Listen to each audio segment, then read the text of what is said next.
Hello guys, welcome back. In this video we are going to discuss some Spring Boot annotation based interview questions. So let's get started. So the first question is, add Spring Boot application annotation. So before understanding this, we have to understand three other annotations. So the first one is add configuration. It is used to make normal Java class as configuration class, and it indicates that the particular class has bean definition method present inside it. So the next is add component scan. It will tell Spring that where it should look for Spring components. Whatever class has been annotated with component will get scanned by using this annotation. Enable auto configuration. It is used to enable the auto configuration feature of the Spring Boot based upon the dependencies whichever we have added in the pom.xml file. So this Spring Boot application, it is the combination of all the three above annotations. So I will show you. So this is my sample project and I will go to the main class. So this is Spring Boot application. If we see, this Spring Boot application is the combination of Spring Boot configuration, enable auto configuration and component scan, right? So now we will move on to the next question. The next question is difference between controller and RestController. Controller, it is used to make class as a component, so that that particular class should be picked up by using the component scan, and it also makes the class at Spring MVC controller. It is basically used with the Spring MVC to make a particular class as a controller class. It will return you the file that can be of JSP format or HTML file. Now we have RestController. It is the combination of controller and response body annotation. So response body, it tells the controller that the object returned is automatically serialized into JSON and passed back into HTTP request response object. So this is my sample controller. If you see this RestController, it is the combination of response body and controller annotation. So now we will move on to the next question. So RequestBody, it is used to bind the incoming HTTP request with an object in a method parameter. Okay, I will explain it a bit with the practical also. Suppose we have a post call and we are sending some data. Now we want that data to be binded with some Java object. RequestBody is used to do that binding. So this is the sample code. I will show you with Spring Tool Suite. Okay, suppose this is one controller class. Okay, inside this controller class I am using post mapping, and this is the URI, and it will return a string. So here I have used the RequestBody annotation, right? So now I will show you. Here I am trying to pass user object. So whatever object I will pass from the postman, that will get bind to this particular user object. I will show you. Okay, suppose this is my it was running on 8080 post, and I am trying to pass here ABC and age is suppose 15. Okay, now we are hitting this send. Okay, our application is not started. We have to start the application first.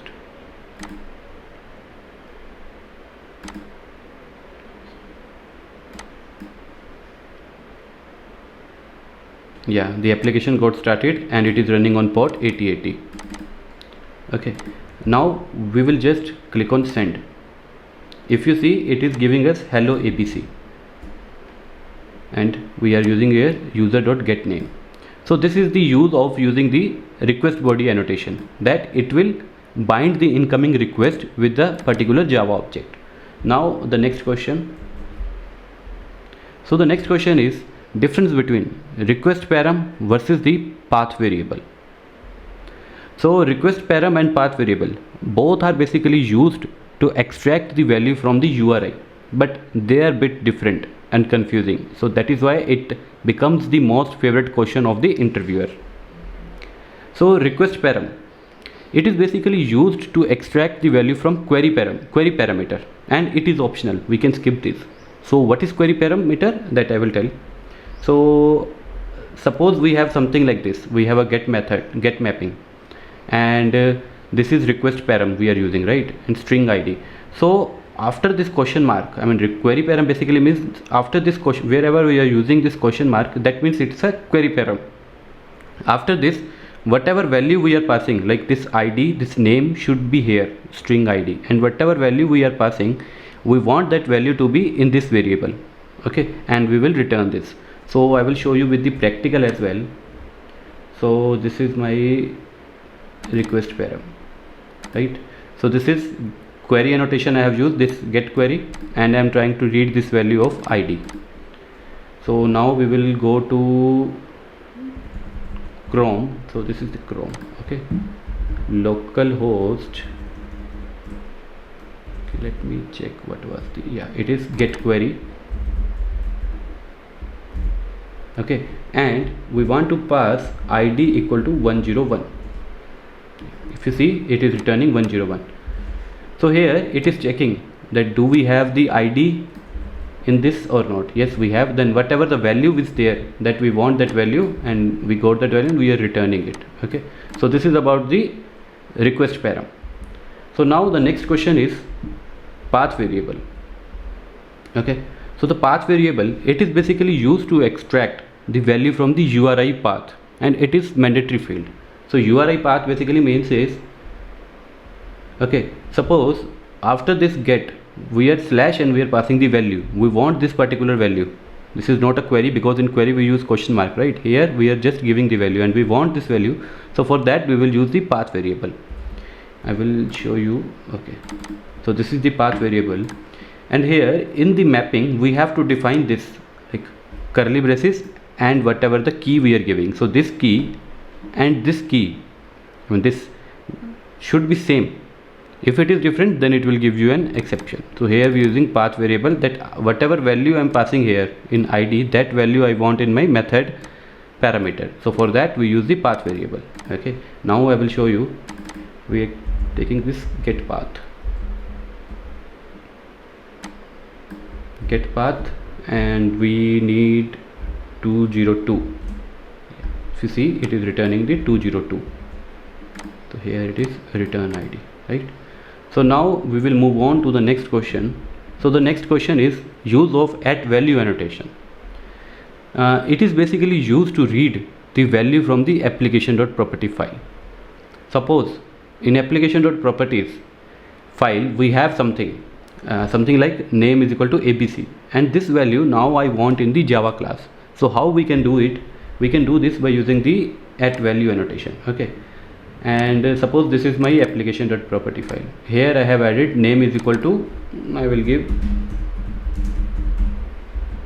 okay, and I gave name, right? Now I want to read this value. So to read this value I have to use this annotation @value annotation, and I have to use this $, curly braces, then whatever the key we have given.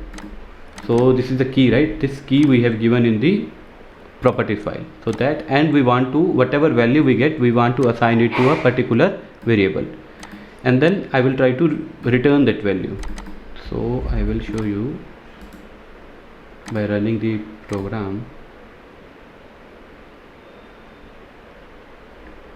Okay, now our application is up and running. So we have given this get value, right? Yeah, if you see, it is reading the value interview mania, whatever we have defined in the application.property file. Okay, so now suppose you are working in a team and by mistake someone deletes this, someone has removed this. Now what we will see, what will happen, because it will try to find out this name from the application.property, where it will not get, right? So it is giving us an exception, that error creating bean with the name use of value. It is failing in this, right? Use of value, it is unable to create the bean. So to avoid this kind of problem, we can define the default value. We can pass a default value to this particular thing. So how we can pass? So subscribe, I am giving this as a subscribe. Okay, I have by using this we can pass a default value. If it is not present in application.property file, it will read this default value. Now we will see.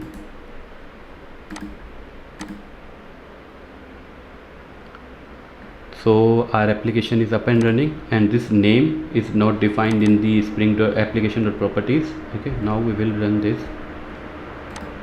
Yeah, see, it is reading the subscribe. It is reading the default value, whatever we have defined in the this, right?